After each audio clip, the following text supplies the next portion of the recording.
আমার শরীরটা একটু দুর্বল আছে বুঝছো। ওই ডাক্তার হ্যাঁ ন্যাশনাল লেভেল না, ওই ডাক্তার অস্কার পাবে। হ্যাঁ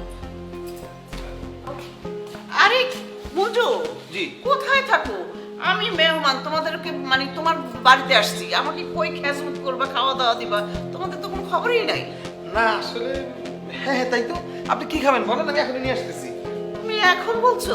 আচ্ছা এক কাজ করো, তুমি সকালে নাস্তার জন্য পরোটা, রুটি, তারপর তোমার একটু হালকা পাতলা একটু খিচুড়ি রেখো, তারপর একটু ডিম ভুনা, ডিম পোস্ট, মামলেট, তারপর তোমার সুজির হালুয়া, বুটের ডাল, তারপর তোমার একটু ভাজি, তারপর আরো যদি কিছু থাকে এগুলো দিও।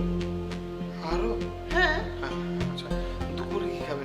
দুপুরে ভালো কথা মনে করেছো, দুপুরে তোমার এই যে কাচ্চি বিরিয়ানি, তারপরে তোমার কাচ্চি গরুরটা, হ্যাঁ, আর খাসিটা লাগবে না, মুরগি চিকেন বিরিয়ানিটা, সাথে একটু গরুর ভুনা দিতে পারো, একটু খাসির রেজালা দিতে পারো, তারপরে তোমার হাঁসের মাংস দিতে পারো, তারপরে সাথে ডিম ভুনা, তারপরে চিংড়ি ভুনা, আরো সাথে যদি কিছু দিতে পারো সবচেয়ে আরো ভালো হয়।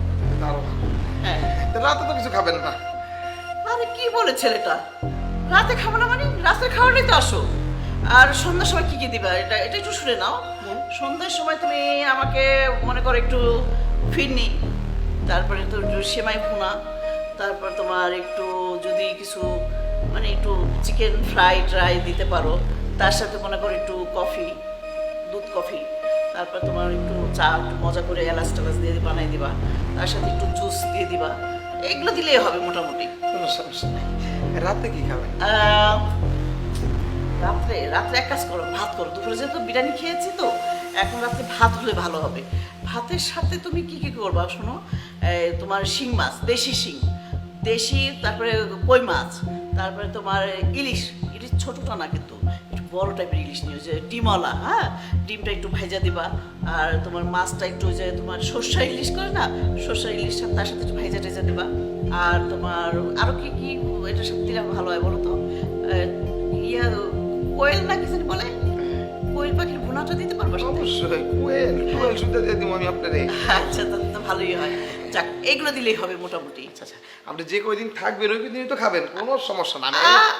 কি বলে ছেলেটা, দেখ প্রতিদিনই কি একই খাবার খাবো নাকি, একটু চেঞ্জ হবে না? মানে এগুলি যা বলছেন তখন এগুলি একদিনের খাবার? হ্যাঁ অবশ্যই 100%। আপনি খাবেন? দেখ কে খাবে, দেখো না কিরকম শুকিয়ে গেছি আমি। দেখলেই বুঝা যাচ্ছে। হ্যাঁ ঠিক আছে, তাহলে আচ্ছা আরে বাবা এখনো দৌড় দিচ্ছ কেন?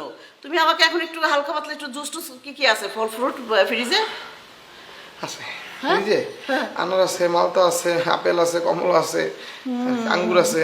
তাই তো ভালোই, এক কাজ করো সবগুলো মিক্স করে একটা সুন্দর করে একটা জুস করে নিয়ে আসো, তার সাথে একটু আইস দিয়ে দিবা, তাহলে আর একটু ভালো হয়। ঠিক আছে ঠিক এখন হ্যাঁ এখনই। আমার কি মনে হচ্ছে জানেন, হ্যাঁ মানে আমার দলবল নিয়ে সেসব করতে হবে, কোনো সমস্যা নেই। আরে কি বলেছেন, এটা সাধারণ একটু জিনিস, তুমি এর আবার দলবল লাগবে কেন? আপনি বাসা থাকলে তাহলে লাগবে না। দেখ কি বলে ছেলে, পাগল কোথাকার। আমি এক গ্লাস পানি ঢাইলে খাই না, আর তুমি বলো দলবল, আবার আমি নিজে করে দেবো, এটা কোনো কথা বললে? আমি তোমাদের মেহমান। জি, আপনি দেখলে বোঝা যায় হ্যাঁ শুকায় যাচ্ছেন দিন দিন, তাই না? দেখছো না এই যে কি শুয়েছে, তুমি ধরতে পারছো আমার জিনিসটা, বুঝছো? ডায়েট করতেছেন? হ্যাঁ ডায়েট তো অবশ্যই 100% ডায়েট। আমার তো যে ডাক্তাররা আমি দেখাইছি, ডাক্তার আমার এইসব ডায়েট করে এগুলো খাইতে বলছে। মানে তখন যা যা বলছেন ওই ডাক্তার বলছে কি? হ্যাঁ অবশ্যই 100%। আমার শরীর একটু দুর্বল আছে বুঝছো। ওই ডাক্তার হ্যাঁ ন্যাশনাল লেভেল না, ওই ডাক্তার অস্কার পাবে। হ্যাঁ কি বলে ছেলেটা, পাগল কোথাকার।